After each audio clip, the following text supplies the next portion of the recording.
everyone, welcome to eBooks Cluster. So today we will discuss new story. Here we talk about some old forts.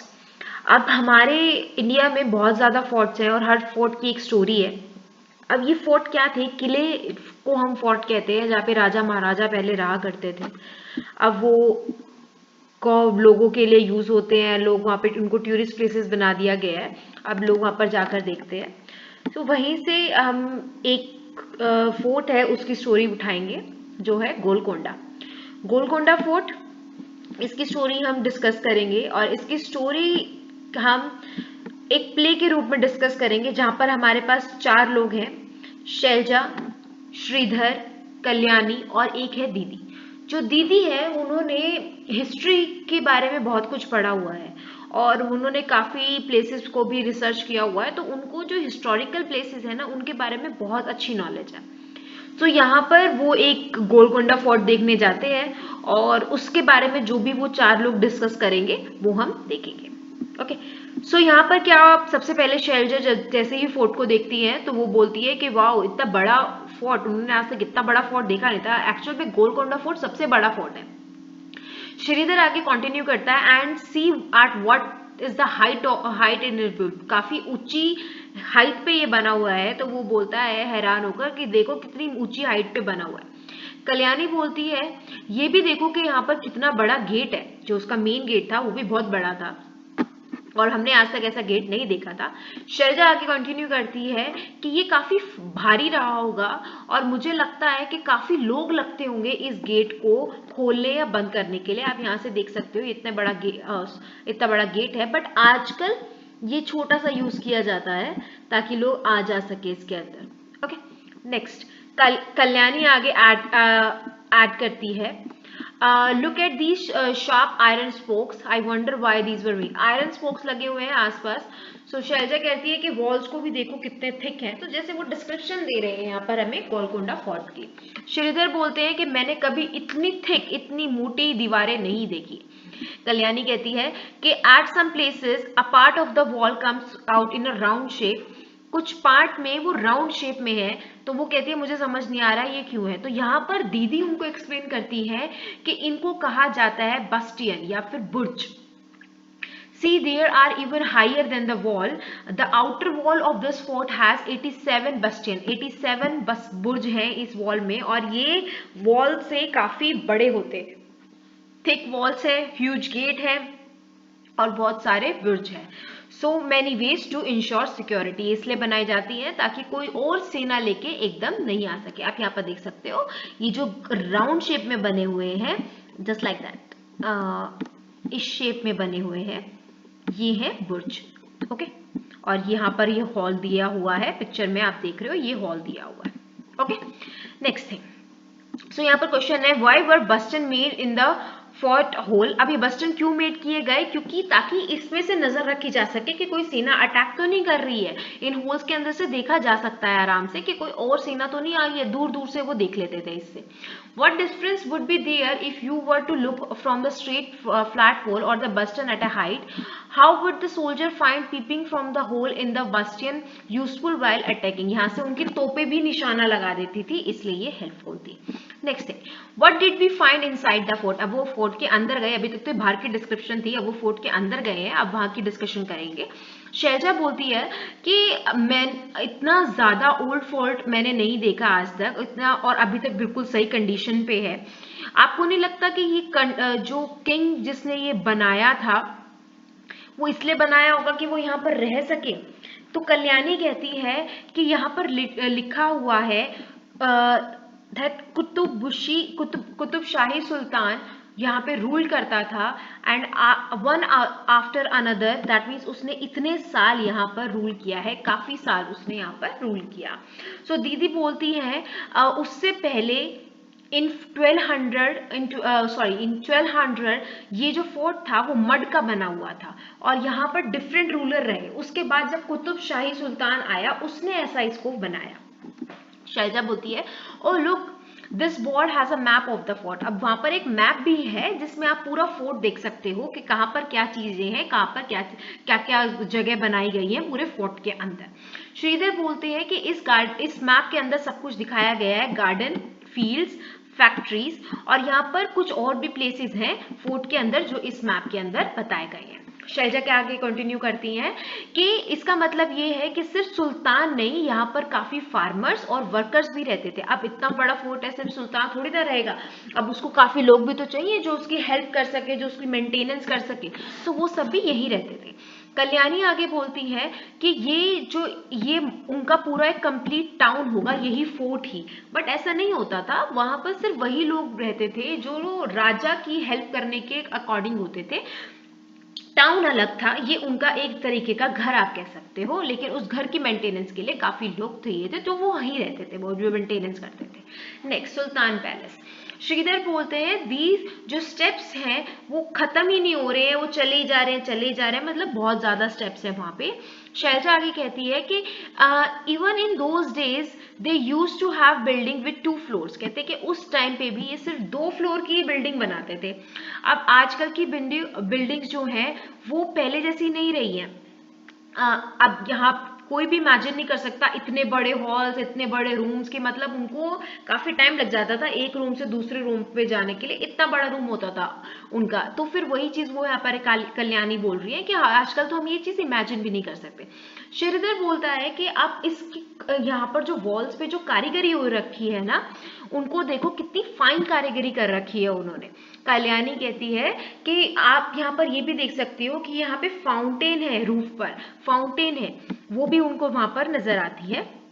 दीदी आगे continue करती है, yes there were many big tanks and fountains here. अब इतना बड़ा वो जो fort होता है मोस्टली वहां पर फाउंटेन पाई जाती है, पर यहाँ पर काफी बड़े बड़े टैंक्स थे और उनमें फाउंटेन थी जो ज्यादातर पानी से भरे रहते थे, और ये फाउंटेन सारी रनिंग कंडीशन में थी। आप देख सकते हो पिक्चर में, ये है fountain. Okay, wow, what engineering. Think even today when engineer design houses, sometimes there is a dampness in the walls, and here so long ago there were fountains on a terrace. The building must have been made with such good understanding. अब क्या होता है, आजकल हम जो घर बनाते हैं उसमें फिर भी कहीं ना कोई कमी रह जाती है, दरारें आ जाती हैं दीवारों में, लेकिन ये जो कितना पुराना बना हुआ फोर्ट है, लेकिन आज भी इसके टेरेस पे एक फाउंटेन है, जो पानी वहां पे भरा जाता था, लेकिन आज भी दीवारों में दरारें नहीं आई है। काफी उनको 500 ईयर्स एगो यहाँ पर टाइम हो चुका है। आप सोच के देखो, आप इतनी बड़ी ऊंचाई पे ये फाउंटेन लगाई गई, लेकिन फिर भी आज तक दरारें नहीं आई। Okay, think and discuss how would the fountains have work. अब फाउंटेन वर्क कैसे करती हैं? अब वो पानी जब वहां पर भर देते हैं, उसके अंदर पंप लगाते हैं, मोटर की हेल्प से वो पंप ऊपर जाता है और फाउंटेन से निकलता है। What arrangement would have been made in the building of for air and light? अब एयर और लाइट के लिए क्या अरेंजमेंट की गई? Look carefully at the picture of the beautiful curving of the wall. Here you can see this picture. This is a very beautiful art they have done. Very fine carving. What kind of tools would have been used for such fine carving? बहुत छोटे छोटे minute tools use किए जाते थे ऐसी art को बनाने के लिए. We still do not have any electric at many place in our country, even at places which do have electricity. Imagine what would happen if there was no electricity for 1 week. What are the things that would be difficult to manage? अब क्या होता है कि हम अब तो electricity के बिना मैनेज नहीं कर सकते थे, पर यहाँ नहीं थे तो ये मशाले जलाते थे, मशालों की वजह से रात को आराम से देख पाते थे, और इतने बड़े बड़े फोर्ट्स में मशाले जलती रहती थी। सारा टाइम सनलाइट, हर जगह पे सनलाइट नहीं पहुंच सकती, तो वहां पे मशाले जलती थी। Okay, now where is east west. अब उनको ये कैसे पता चलता था where is west? At a place you are, where does the sun rise, where does it set. अब आपने ये चीज देखनी है, when where you are standing, find out all is there is your east. मान के चलो जहां आप स्टैंड कर रहे हो, आप खड़े हो, वो ईस्ट है। What all is there to your west. Also find out what places are to और योर नॉर्थ और साउथ। अब आपको कैसे पता लगेगा? अब आपने सुबह सुबह देखना है कि आपके घर के पास सूरज कहाँ से निकल रहा है।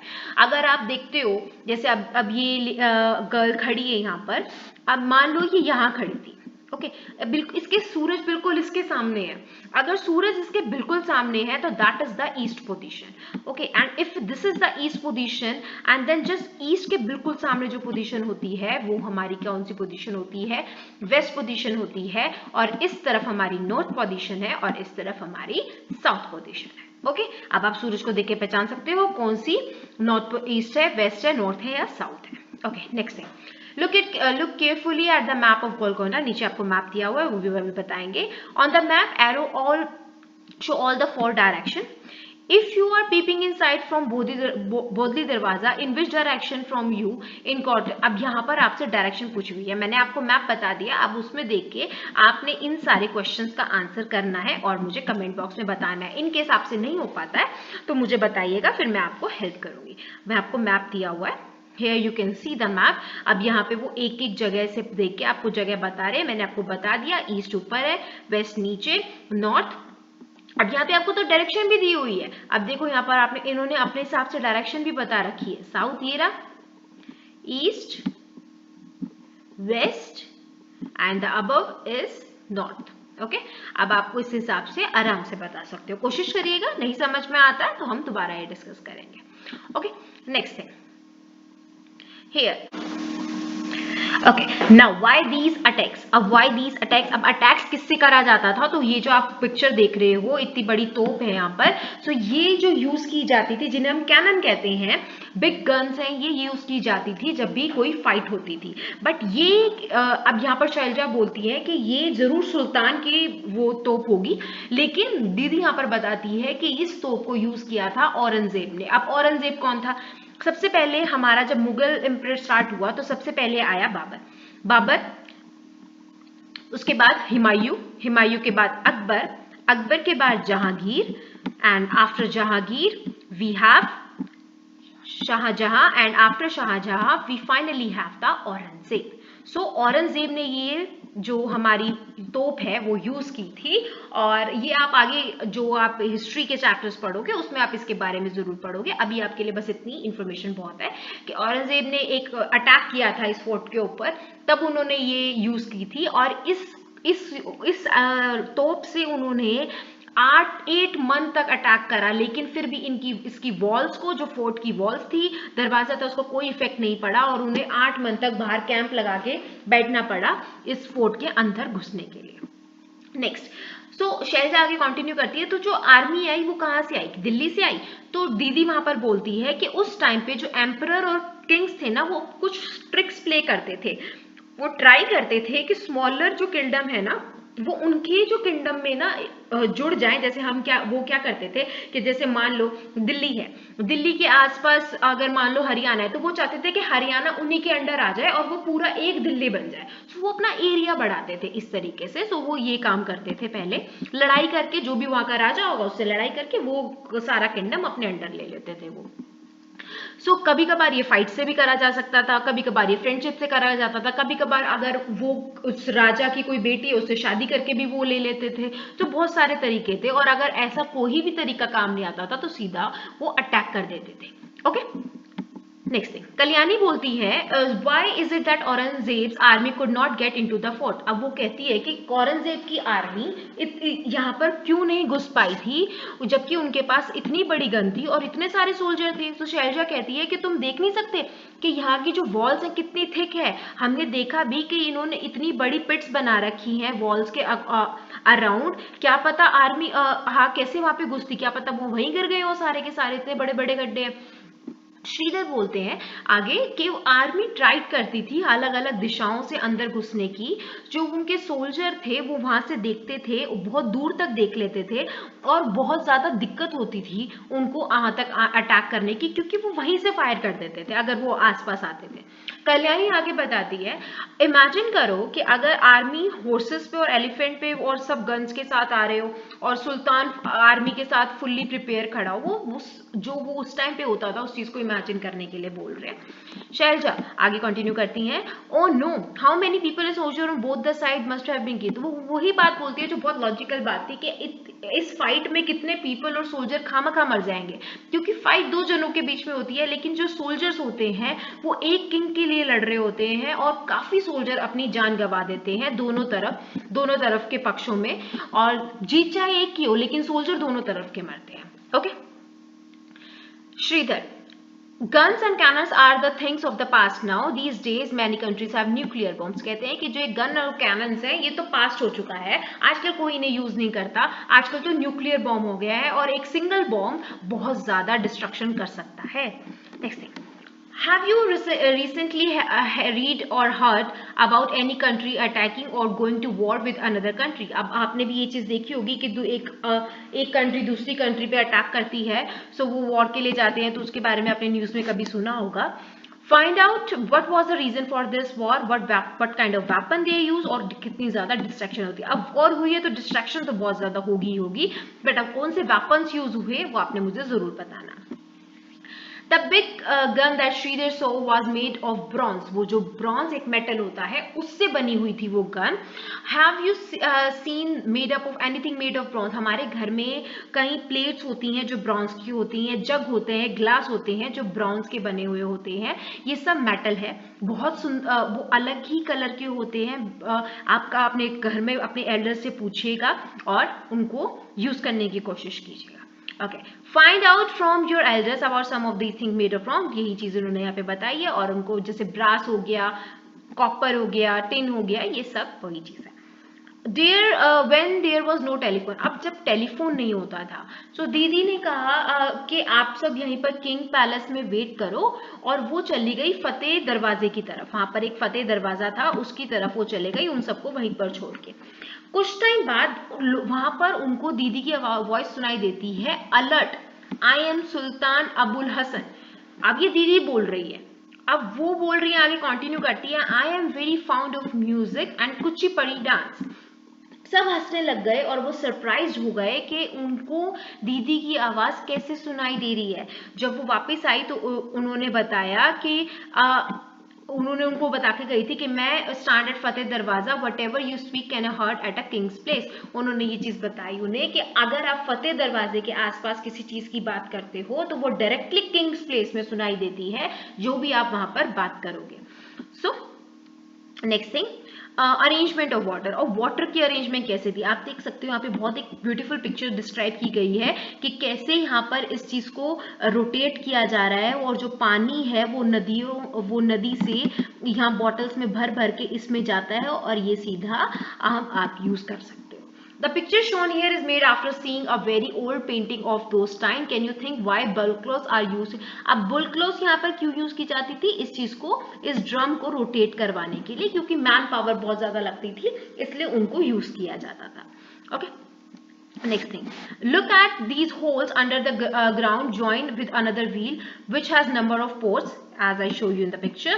Now imagine how would this garland of ports lift water from the well.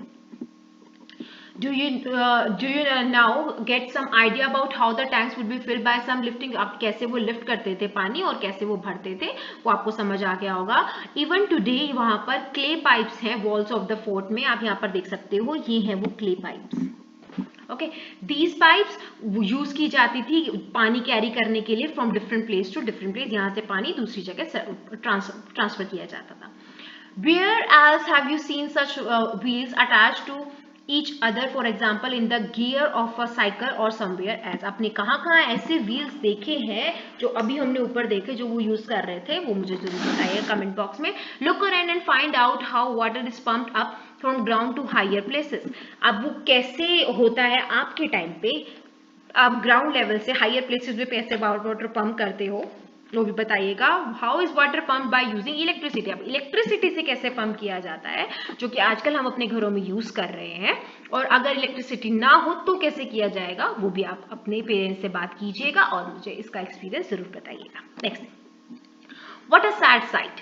अब व्हाट अ सैड साइट, अब सैड क्या है यहाँ पर, talking, whistling and listening to our own echo, we were walking through this मरहब, यहाँ पे एक art बनी हुई है, वहां से वो ये गुजर रहे हैं और वहां पर वो देख रहे हैं कि यहाँ पर लिखा हुआ है दीवार पर लिखना मना है, writing on the wall is prohibited, लेकिन स्टिल कुछ लोगों ने यहाँ पर वॉल गंदी कर रखी है, जो कि बहुत गलत चीज है। हमें कभी भी ये चीज नहीं करना चाहिए, क्योंकि ये जो हिस्टोरिकल प्लेसेस है ना, ये हमारी कंट्री को रिप्रेजेंट करते हैं। हमें कभी भी इनकी जो वॉल्स होती है उनको गंदा नहीं करना चाहिए, क्योंकि ये काफी मेंटेनेंस करी जाती है इनकी, ताकि ये इतने सालों से भी आज तक ऐसे हैं।